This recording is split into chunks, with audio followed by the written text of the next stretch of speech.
ನಮಸ್ಕಾರ ಸ್ನೇಹಿತರೆ, Karnataka jobs info ಚಾನೆಲ್ಗೆ ಸ್ವಾಗತ. ಉತ್ತಮ ಉದ್ಯೋಗ ಮಾಹಿತಿಗಾಗಿ ನಮ್ಮ ಚಾನೆಲ್ಗೆ ಸಬ್ಸ್ಕ್ರೈಬ್ ಮಾಡಿ. ಈ ಮಾಹಿತಿ ವಿಡಿಯೋ ಇಷ್ಟವಾದಲ್ಲಿ ಒಂದು ಲೈಕ್ ಕೊಟ್ಟು ಆಸಕ್ತ ವಿದ್ಯಾರ್ಥಿಗಳಿಗೆ, ಉದ್ಯೋಗ ಆಕಾಂಕ್ಷಿಗಳಿಗೆ ಹಾಗೂ ಕುಟುಂಬದವರೊಂದಿಗೆ ಹಂಚಿಕೊಳ್ಳಿ.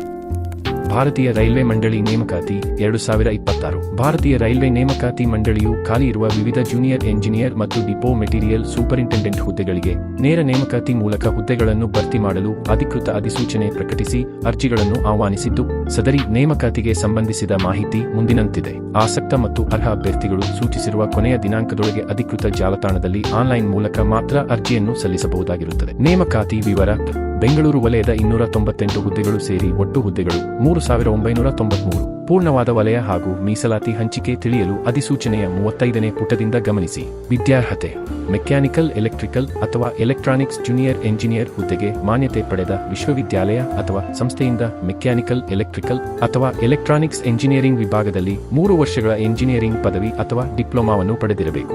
ಸಿವಿಲ್ ಜೂನಿಯರ್ ಎಂಜಿನಿಯರ್ ಹುದ್ದೆಗೆ ಮಾನ್ಯತೆ ಪಡೆದ ವಿಶ್ವವಿದ್ಯಾಲಯ ಅಥವಾ ಸಂಸ್ಥೆಯಿಂದ BS-ನಲ್ಲಿ ಸಿವಿಲ್ ಎಂಜಿನಿಯರ್ ಅಥವಾ ಸಿವಿಲ್ ಎಂಜಿನಿಯರಿಂಗ್ ವಿಭಾಗದಲ್ಲಿ 3 ವರ್ಷಗಳ ಎಂಜಿನಿಯರಿಂಗ್ ಪದವಿ ಅಥವಾ ಡಿಪ್ಲೊಮಾವನ್ನು ಪಡೆದಿರಬೇಕು. ಟ್ರ್ಯಾಕ್ ಮೆಷಿನ್, ಕ್ಯಾರೇಜ್ ಮತ್ತು ವ್ಯಾಗನ್ ಹುದ್ದೆಗೆ ಮಾನ್ಯತೆ ಪಡೆದ ವಿಶ್ವವಿದ್ಯಾಲಯ ಅಥವಾ ಸಂಸ್ಥೆಯಿಂದ mechanical, production, automobile, electrical, electronics ಅಥವಾ ಇನ್ಸ್ಟ್ರುಮೆಂಟೇಷನ್ ಮತ್ತು ಕಂಟ್ರೋಲ್ ಎಂಜಿನಿಯರಿಂಗ್ ವಿಭಾಗದಲ್ಲಿ 3 ವರ್ಷಗಳ ಎಂಜಿನಿಯರಿಂಗ್ ಪದವಿ ಅಥವಾ ಡಿಪ್ಲೊಮಾವನ್ನು ಪಡೆದಿರಬೇಕು.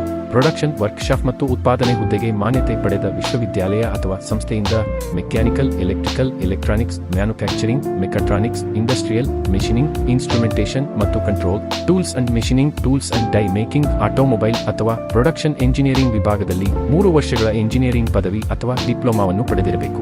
IT, ಕಂಪ್ಯೂಟರ್ ಮತ್ತು ಟೆಲಿಕಮ್ಯುನಿಕೇಷನ್ ಹುದ್ದೆಗೆ ಮಾನ್ಯತೆ ಪಡೆದ ವಿಶ್ವವಿದ್ಯಾಲಯ ಅಥವಾ ಸಂಸ್ಥೆಯಿಂದ ಎಲೆಕ್ಟ್ರಿಕಲ್, ಎಲೆಕ್ಟ್ರಾನಿಕ್ಸ್, ಮಾಹಿತಿ ತಂತ್ರಜ್ಞಾನ, IT, ಕಮ್ಯುನಿಕೇಷನ್ ಎಂಜಿನಿಯರಿಂಗ್, ಕಂಪ್ಯೂಟರ್ ವಿಜ್ಞಾನ ಮತ್ತು ಎಂಜಿನಿಯರಿಂಗ್, CST, ಕಂಪ್ಯೂಟರ್ ವಿಜ್ಞಾನ ಅಥವಾ ಕಂಪ್ಯೂಟರ್ ಎಂಜಿನಿಯರಿಂಗ್ ವಿಭಾಗದಲ್ಲಿ 3 ವರ್ಷಗಳ ಎಂಜಿನಿಯರಿಂಗ್ ಪದವಿ ಅಥವಾ ಡಿಪ್ಲೊಮಾವನ್ನು ಪಡೆದಿರಬೇಕು.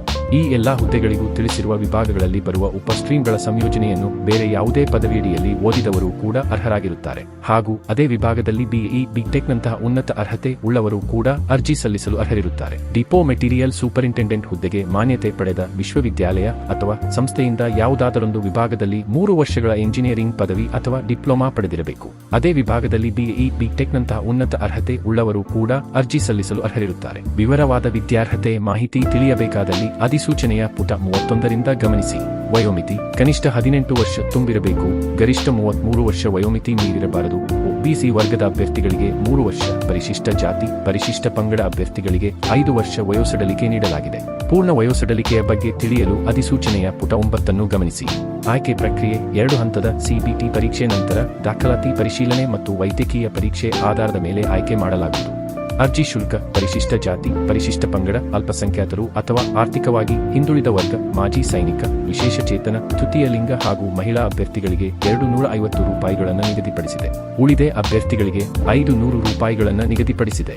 ಅರ್ಜಿ ಸಲ್ಲಿಸಲು ಕೊನೆಯ ದಿನಾಂಕ 13/9/2026. ಶುಲ್ಕ ಪಾವತಿಸಲು ಕೊನೆಯ ದಿನಾಂಕ 16/9/2026. ಹುದ್ದೆಗೆ ಸಂಬಂಧಿಸಿದ ಅರ್ಜಿ ಹಾಗೂ ಅಧಿಸೂಚನೆಯ ಲಿಂಕ್ ಅನ್ನು ಡಿಸ್ಕ್ರಿಪ್ಷನ್ನಲ್ಲಿ ನೀಡಲಾಗಿದೆ. ಉತ್ತಮ ಉದ್ಯೋಗ ಮಾಹಿತಿಗಾಗಿ ನಮ್ಮ ಚಾನೆಲ್ಗೆ ಸಬ್ಸ್ಕ್ರೈಬ್ ಮಾಡಿ. ಈ ಮಾಹಿತಿ ವಿಡಿಯೋ ಇಷ್ಟವಾದಲ್ಲಿ ಒಂದು ಲೈಕ್ ಕೊಟ್ಟು ಆಸಕ್ತ ವಿದ್ಯಾರ್ಥಿಗಳಿಗೆ, ಉದ್ಯೋಗ ಆಕಾಂಕ್ಷಿಗಳಿಗೆ ಹಾಗೂ ಕುಟುಂಬದವರೊಂದಿಗೆ ಹಂಚಿಕೊಳ್ಳಿ. ವಿಡಿಯೋ ನೋಡಿದ್ದಕ್ಕಾಗಿ ಧನ್ಯವಾದಗಳು. ಮುಂದಿನ ಮಾಹಿತಿ ವಿಡಿಯೋನಲ್ಲಿ ಮತ್ತೆ ಭೇಟಿಯಾಗೋಣ. ಶುಭ ದಿನ.